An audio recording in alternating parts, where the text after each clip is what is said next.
प्रिय बच्चों, आज हम कक्षा 12 हिंदी गद्य में प्रथम पाठ वासुदेव शरण अग्रवाल का राष्ट्र का स्वरूप, डॉक्टर वासुदेव शरण अग्रवाल के जीवन से संबंधित मुख्य बिंदु इस प्रकार हैं। पुरातत्व विशेषज्ञ डॉक्टर वासुदेव शरण अग्रवाल का जन्म सन 1904 ईस्वी में मेरठ जिला के खेड़ा नामक गांव में हुआ था। इनके माता पिता लखनऊ में रहते थे, इसलिए अग्रवाल का बाल्यकाल भी लखनऊ में ही व्यतीत हुआ। इनकी प्रारंभिक शिक्षा लखनऊ में ही हुई। इन्होंने लखनऊ से ही बीए किया और काशी विश्वविद्यालय से एमए किया।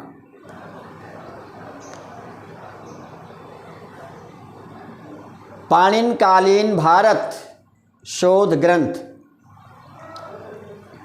इस पर पीएचडी की उपाधि मिली और लखनऊ विश्वविद्यालय से ही डीलिट की उपाधि इन्होंने प्राप्त किया। मुख्य रूप से अनुसंधान पुरातत्व इनका विषय रहा। इन्होंने हिंदी साहित्य के विषय में महत्वपूर्ण कार्य किया है और सन 1967 ईस्वी को ये महान साहित्यकार चिर निद्रा में लीन हो गया, अर्थात इनकी मृत्यु हो गई। साहित्यिक परिचय। डॉक्टर अग्रवाल लखनऊ एवं मथुरा के पुरातत्व संग्रहालय में निरीक्षक रहे। केंद्रीय पुरातत्व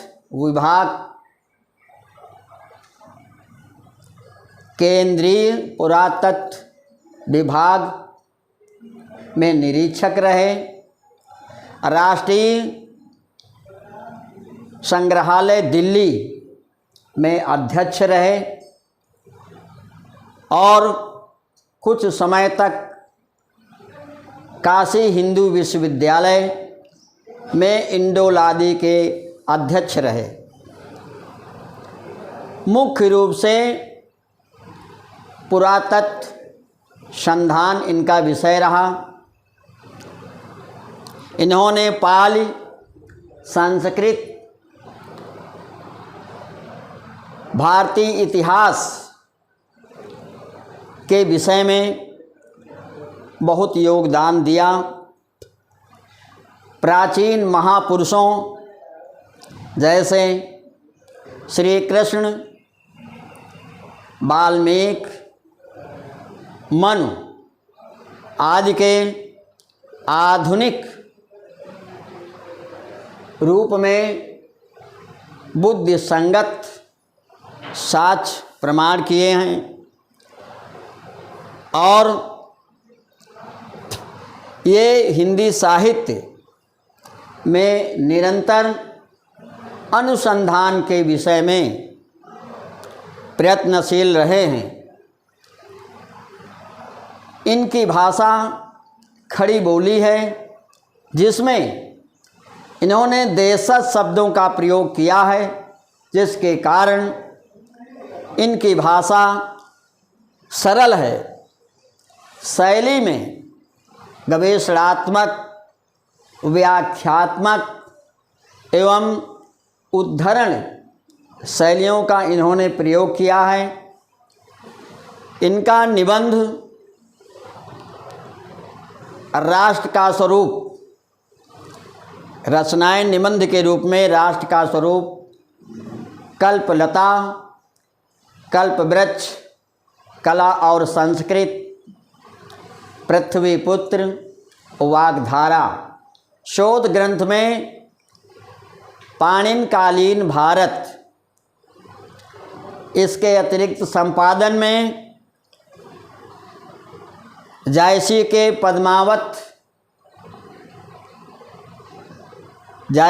पद्मावत की संजीवनी व्याख्या और बाणभट्ट के हर्षचरित का सांस्कृतिक अध्ययन इन्होंने प्रस्तुत किया। राष्ट्र का स्वरूप निबंध जो कक्षा 12 में प्रथम पाठ के रूप में है, इस राष्ट्र के स्वरूप को इन्होंने 3 भागों में बांटा है। पहला भाग पृथ्वी, दूसरा भाग जन और तीसरा भाग संस्कृत। पृथ्वी में इन्होंने पृथ्वी के विषय में बताया कि पृथ्वी हमारी माता है। पृथ्वी के द्वारा अन्न जल से हम लोग जीवित रहते हैं, तो इसके बाहरी स्वरूप और आंतरिक रत्नों के विषय में हमें सदैव सचेत रहना चाहिए। दूसरा भाग है जन,